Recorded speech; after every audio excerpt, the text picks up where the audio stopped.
Պարոն Առաքելյան, վարչապետ Նիկոլ Փաշինյան այսօր գրառում էր արել, նշելով, որ կուսակրոնության ուխտի խախտման եւ զավակ ունենալու վերաբերյալ սպասում է կաթողիկոսի պարզաբանմանը, հատված մեջբերեմ,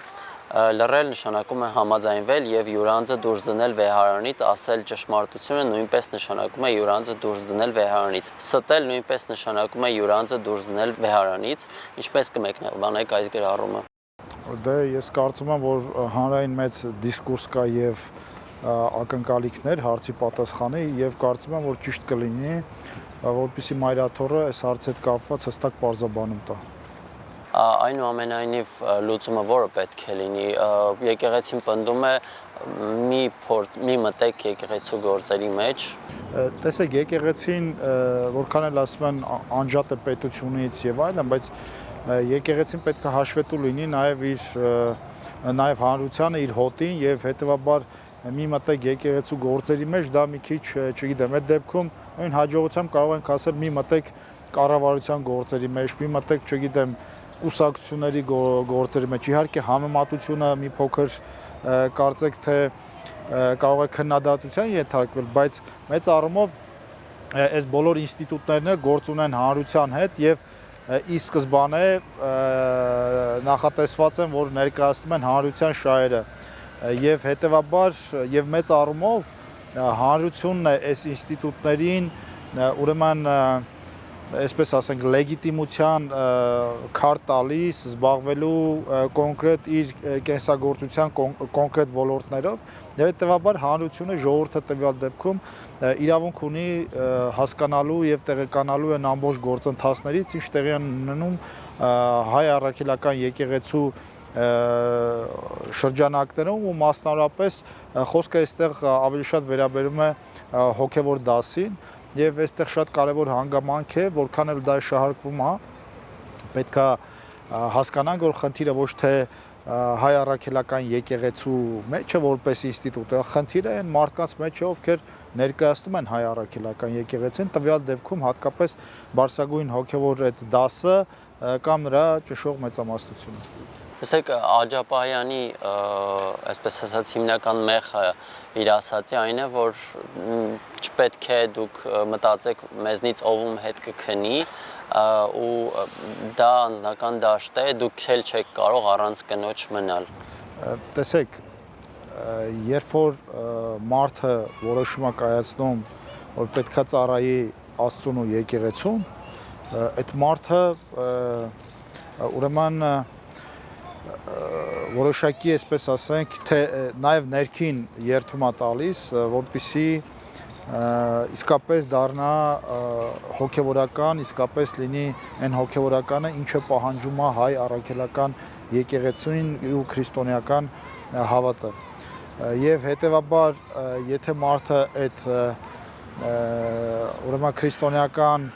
սկզբունքները եւ արժեքները ընդունում է, ուրեմն ինքը պետքա պահպանի այդ արժեքները, այսինքն ոչ ոք որևէ մեկին չի ստիպել գնալ եւ դառնալ հոգեվորական, դառնալ կուսակրոն քահանա եւ իր ամբողջ կյանքը նվիրել Աստծուն ու եկեղեցուն եւ հետեւաբար նման արտահայտությունները ցինիկ արտահայտություններ են եւ հոգեվորականին ոչ վայել արտահայտություններ են եւ ես կարծում եմ այո, եթե հոգեվորականը որոշում է կայացրել ծառայել հայ առաքելական եկեղեցուն եւ որոշում է կայացրել լինել կուսակրոն, ուրեմն ինքը պետքա պահպանի դա եւ եթե նա խախտում է դա, ոչ ոք իրան էլի չի ստիպում մնալ որպես հոգեվորական եւ ծառայել եկեղեցուն, նա կարող է պարզապես հրաժարվել այդ պաշտոնից եւ դուրս գալ ապրել իր աշխարհի կյանքով, ինչպես կցանկանա, այլ ոչ թե իր գործունեությամբ ստվեր նետի հայ առաքելական եկեղեցու վրա։ Տեսեք, որոշ իրավապաշտպաններ պնդում են, որ վարչապետը կամ կառավարության մյուս անդամները, իշխանությունները առհասարակ իրավունք չունեն օրինակի համար իրավապահներից տեղեկատվություն ստանալ եկեղեցականների անձնական կյանքի վերաբերյալ, բայց առնվազն հանրության տարբեր շրջանակների մոտ դրանք հայտնի են նույնիսկ կաթողիկոսի մակարդակով, որ ունի զավակ, ինչ կասեք։ Տեսեք, այստեղ ես չգիտեմ իրավական կարգավորումը ինչպիսին է այդ տեղեկատվություն ստանալու հետ կապված, բայց բնականաբար եթե խնդիրը նաև որոշակի հոգևոր անվտանգության խնդիրներին է վերաբերում, բնականաբար կան ծառայություններ, որոնք տիրապետում են երևի այդ տեղեկատվությանը եւ տրամադրում են եւ խոսքը չի վերաբերում ուղակի պարզապես շարքային քաղաքացուն, խոսքը վերաբերում է հայ առաքելական եկեղեցու նրա բարձրագույն հոգևոր ուրեմն խորհրդի անդամներին եւ այստեղ շատ կարեւոր այո անվտանգության նաեւ ինչու ոչ ազգային անվտանգության խնդիր կա, ուրեմն պետք է հասկանանք ովքեր են այդ հոգևորականները, որոնք հանդես են գալիս Աստծո անունից, հայ առաքելական եկեղեցու անունից եւ մտնում են հասարակության մեջ, քարոզում են, չգիտեմ, քրիստոնեություն կամ որևէ այլ բան։ Այսինքն այստեղ էլի կա անվտանգային խնդիրներ եւ այդ տեսանկյունից միգուցե անվտանգային կառույցները ունեն այդ հնարավորությունը կամ իրավունքները դա անելու։ Ես չեմ խորանա այդ իրավական կարգավորումների մեջ, բայց եթե կան փաստեր, դա արդեն այլ դաշտից է եւ այդ փաստերը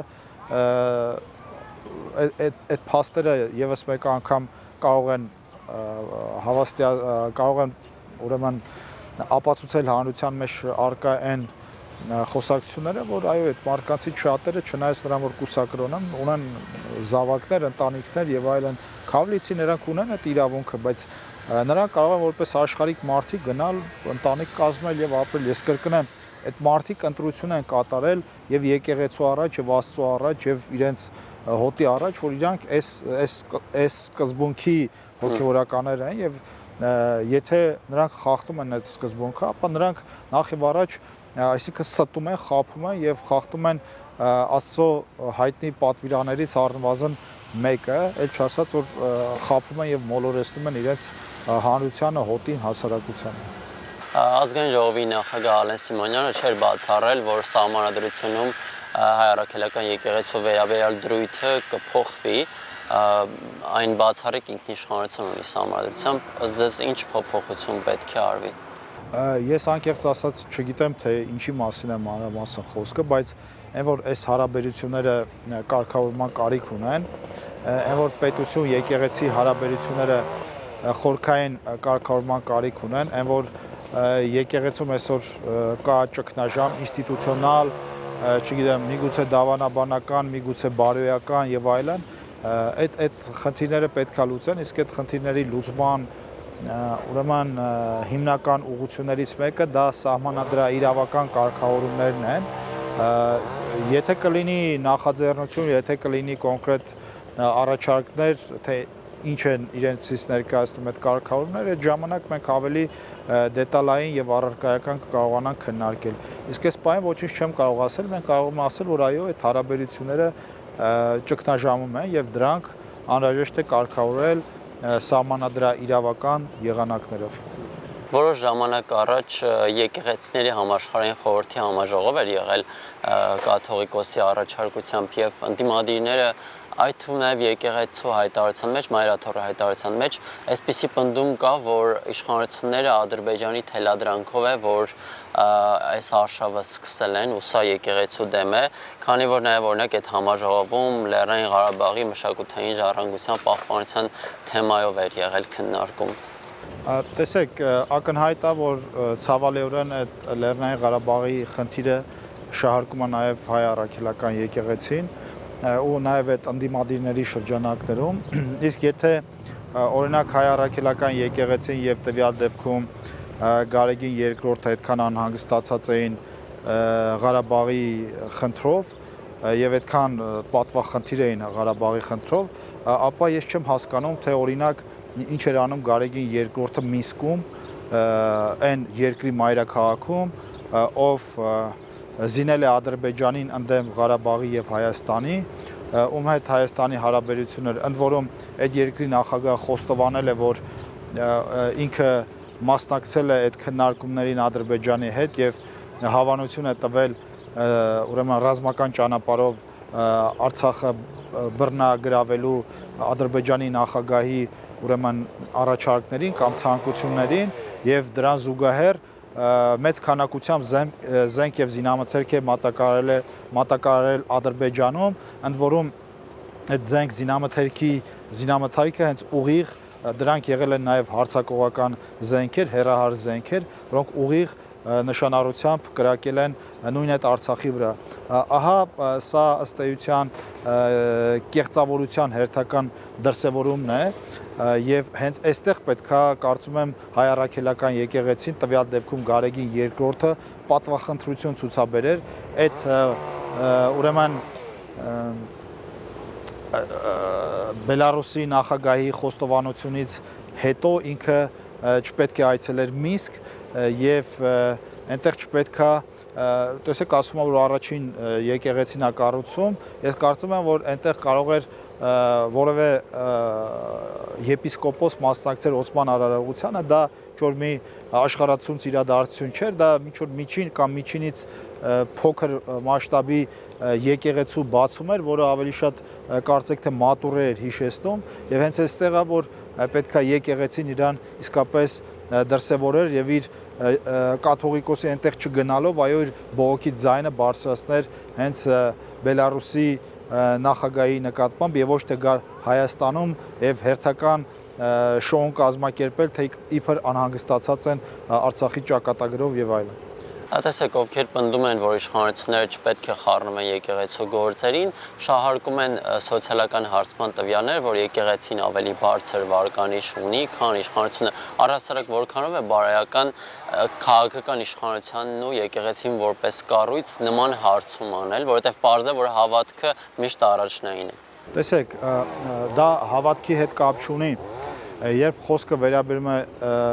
եկեղեցու հոգևոր իշխանությանը եւ պետության աշխարհիկ իշխանությանը, այստեղ միգուցե հարցումներ կարող են անել, բայց դրանով հանդերձ այսօր Հայաստանում աշխարհիկ իշխանությունը ավելի լեգիտիմ է, քան հոգևոր իշխանությունը իր առաջնորդով, քանի որ աշխարհիկ իշխանությունը ընտրվում է ուղիղ Հայաստանի Հանրապետության քաղաքացիների այդ նույն ժողովրդի հոտի միջոցով, որի մասին այդքան խոսում է եկեղեցին իր ներկայացուցիչներով։ Եվ հետևաբար այդ հարցումները ես կարծում եմ կեղծ են եւ կեղծ տվյալներ են եւ հետեւաբար եթե այդքան շատ են ուզում հասկանան թե ինչպիսի հեղինակություն ունեն ես առաջարկում եմ օրինակ վստահության հանրաքվե անցկացնել հասկանալ թե օրինակ ինչպիսի վստահության մակարդակ ունի նույն Գարեգին II-ը եւ ուրեմն մնացած հոգեվոր բարձրաստիճան որոշ պաշտոնյաներ կրկնեմ աշխարհիկ իշխանությունը ունի ավելի մեծ լեգիտիմության բազա, քան ներկայիս հոգևոր իշխանությունը, քան որ աշխարհիկ իշխանությունը ընտրում է ժողովուրդը, իսկ հոգևոր իշխանությունը չնայած ինչքան էլ իրանք իրենց հայտարարություններում հայտարարեն, որ Գարեգին բն ժողովրդի կողմից ընտրված կաթողիկոսը անհասկանալի է, թե ժողովուրդը այդ ինչպես է մասնակցել Գարեգին B-ի ընտրությանը, մենք գիտենք, թե ինչպես է ընտրվում կաթողիկոսը, ընտրվում է եպիսկոպոսների այդ ժողովի կողմից եւ գիտենք, թե նաեւ թե ինչպես են եպիսկոպոսները ընտրվել կամ ընտրվում, ովքեր իրավունք ունեն մասնակցելու այդ ընտրություններին, կաթողիկոսի ընտրություններին եւ այդտեղ ժողովրդի ուղղակի մասնակցություն, նույնիսկ անուղղակի մասնակցություն ժողովրդի այդ ընտրություններում չկա։ Հետեւաբար եթե խոսում ենք հեղինակության մասին ու լեգիտիմության մասին, ապա այո, աշխարհիկ իշխանությունը այսօր ավելի լեգիտիմ է, քան հոգևոր իշխանությունը, քանի որ աշխարհիկ իշխանությունը ուղիղ ճանապարհով ընտրել է այս ժողովուրդը։ Թեման մի փոքր փոխենք եւ վերջին հարցը Լեռնային Ղարաբաղի ներկայացուցիչները հայտարարում էին, որ այս ընթացքում պետք է արդեն նախագահ ընտրեին, բայց process-ը ձգձգում է, հիմա ասում են, որ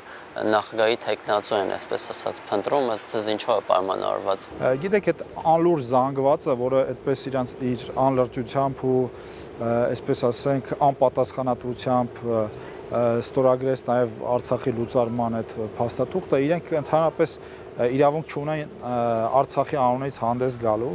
եւ ես կարծում եմ, որ այն ինչ որ իրանք անում են, դա էլի ուղղված է Հայաստանի Հանրապետության դեմ, կրկնեմ, նման գործընթացները Հայաստանի Հանրապետությունում դիվերսիա է Հայաստանի Հանրապետության դեմ ուղիղ իմաստով, իսկ իրենք էլ դիվերսանտներ են։